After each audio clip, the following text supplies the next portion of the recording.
Yeah. So, welcome back to the channel. We're gonna just talk today about Bulls. You know, everything Bulls. Absolutely. And what we want to see from the season and what we've seen so far over the break. So yeah. Let's just start. Josh Giddey, re-signing for the Bulls with 4-year, $100 million deal. I think that's huge. I think that's It is. That's a big move. Oh yeah. And I honestly, I think it's a bar. I think that's perfect payment for Josh Giddey because in the second season he really brought his like all-star level play. What do you call obviously that Lakers game winner, just coming in clutch moments. I think we got him for the foreseeable future, anyways, a bargain deal right there. Because if you could become like that all-star level player we want him to, $25 million a year, roughly, is really good. It's really good for a guy like him, especially with his playmaking ability. Oh yeah. He averages what, triple double? Almost, yeah. And it's just like I'm just so excited that we brought him back. And also another movement during the offseason that I really support is the Trey Jones, bringing back Trey Jones. Yeah, he came back. For me, he's like the next Alex Caruso for us. Hype man. I like that. Yeah, exactly. He holds his own on defense too, which I was happy to see. He came in clutch multiple times for the Bulls later in the season, and overall, I think he's a great addition to have for the foreseeable future. I'm really happy. I just always liked his play style. He's gritty. He isn't afraid to getting in like a offensive player's face. You know, he's there. He's very passionate about basketball, and you love to see that. Yeah. Mm-hmm. As well as and it was of course I know there's rumors that of Kobe White wanting to for his next extension to be over $35 million player. If he wants to be paid like that, I feel like he kind of has to prove himself. Because don't get me wrong, he was March Player of the Month for the NBA Eastern Conference, and he really showed highlights that he could be that guy for the Bulls.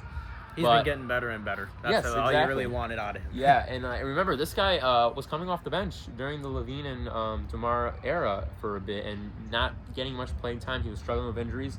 So to see him turn into the guy he is now, it's amazing. It's phenomenal. It's what you want from what you call a lottery pick. And I'm still shocked that he never got called for the All-Star break for the NBA future game. You remember in his rookie season? I think that was robbery. I think that's the same. The USA versus World, like that's wild. And he didn't get called up. I'm still mad about that to this day. But yeah, I am really excited for the Bulls. I don't see them making the playoffs. I still feel like we're a playing team. Of course, the Eastern Conference is weaker, and I could see maybe a topper team getting some injuries and maybe falling out of that playoff spot chance. Absolutely. Similar to the 76ers last year. So that's the thing. You could play in Bulls. The last couple of years we've been playing team and got bounced up. You want to lock in a seed. And it's always the same people in the play-in. It's our teams. It's the Hawks. Heat. It's the Heat. It's the Bulls. Orlando and Toronto is always battling in there. And Orlando though. Props to them, man. They did the rebuild correctly. They kind of fleeced the Bulls for Vucevic. I'm still mad about the Vucevic. Paulo's a G. Paulo's amazing. And then they got what's his name? Franz Wagner from because of the Bulls pick that we gave him. Another thing that we've seen that Vucevic is still on the team. Very surprised about it. That's the thing. I would actually think he would be really good coming off the bench. Yeah, like being the leader for the second bench unit. Only problem is we don't really have a lot of centers, which we have Jalen Smith, and then I think we have Zach Collins. I really am happy about how Zach Collins played for us last year. I was mad that actually because for a while there he was putting up like 20 and like 10, and he was doing this while Vucevic was injured, and he lost that obviously once Vucevic returned healthy. And I would really like to see Vucevic be traded near the trade deadline when it comes up because let's say like a playoff contender team is really desperate, they could make a move for Vucevic to maybe give us a couple picks because like. It's frustrating. If the most frustrating thing about it is not of our previous era of Zach LaVine, DeMar, and Vooch, is not the fact that it failed because I feel like we all knew it was going to fail.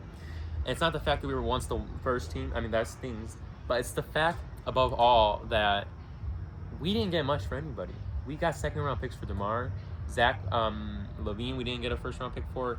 So if anything, I hope Vucevic is the one that brings us back some picks in the haul. Yeah, that's always been the thing with the Bulls draft capital. I hate the Bulls front office for how they've managed a lot of these players. We've had some great players come in and out, and we don't really get anything in return.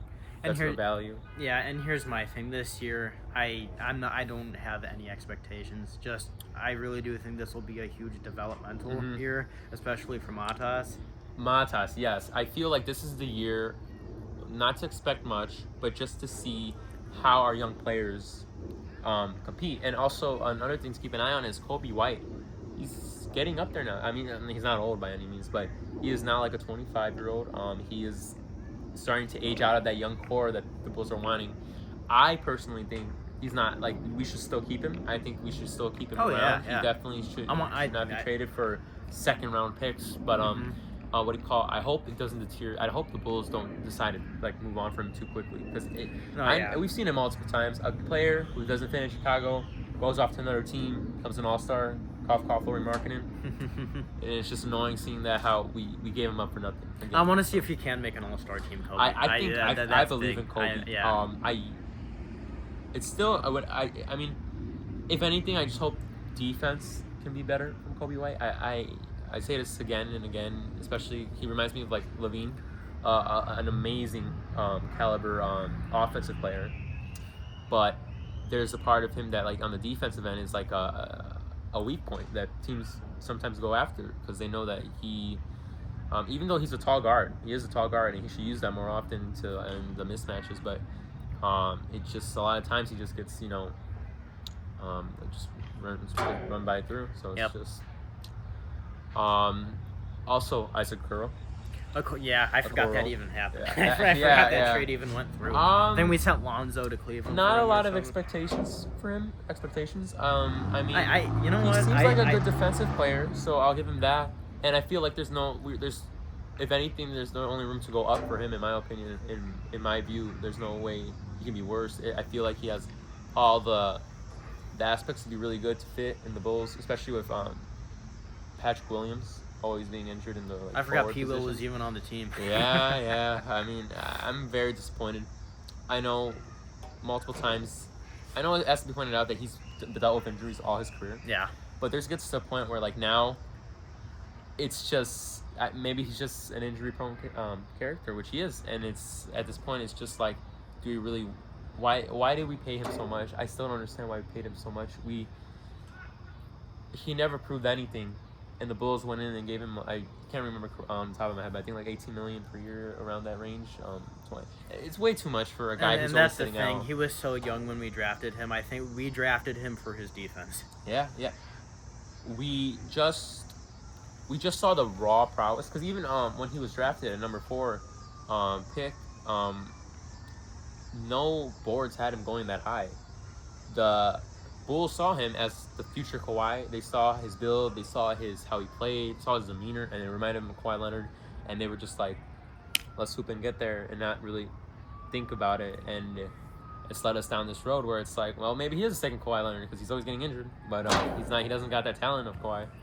So, what do you think of our first-round pick, Noah Sengay? What do you think? I think what I will say that always rubbed me wrong, but maybe I'm not a coach.